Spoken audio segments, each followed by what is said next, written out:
Good afternoon, viewers. My name's Glenn Guilfoyle and I'm the Principal at the Next Level.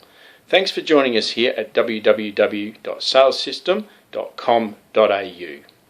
This afternoon I'd like to meander with you through the topic of crafting the right sales methodology for your sales organisation. So here we go.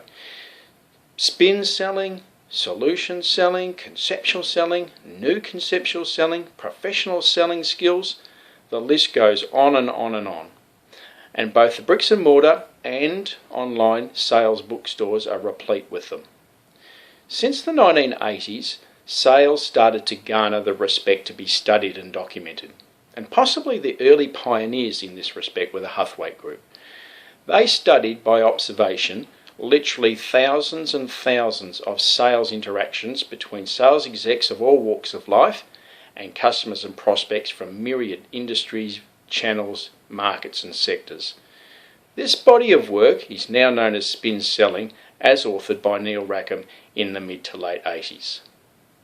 Around a similar time, Robert Miller and Stephen Hyman were also documenting and presenting us with more credible and scientifically backed sales methodologies than what would previously had available to us. Many others followed, and sales was being legitimised as a bona fide process and function, just like other organisational processes and functions before it.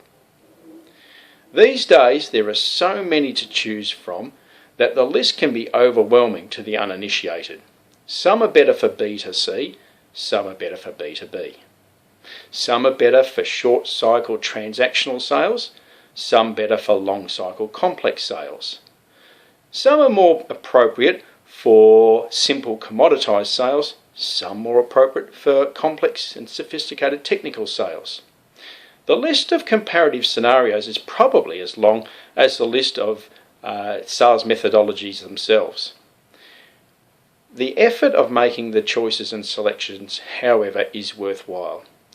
We continually see the sales organisations that have set up the right selection criteria, undergone a rigorous selection process, tailored the methodology that's been chosen to bring it into the organisation, train, drill and continually coach the sales execs to execute that methodology, and set up the measurement systems to support the ongoing execution of the methodology, typically outperform their peers, all other things being equal.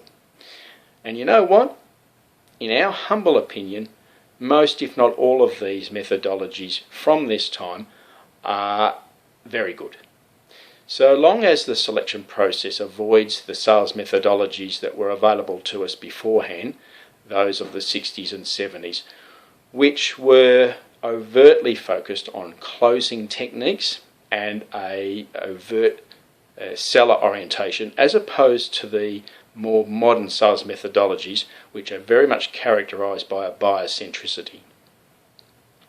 In the end, once the selection criteria have been set and a rigorous process of selection undertaken, you're likely to end up with a short list, and in the end, good selection will often come down to just a cultural fit within the organisation.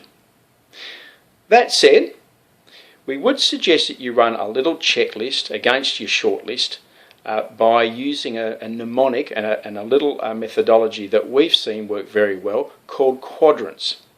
After you've finished watching and listening to me, click through to our website to the written version of this bulletin, and you'll be able to access quadrants and run your own little checklist as you narrow down your selection. Happy selling, and I look forward to chatting to you again next month.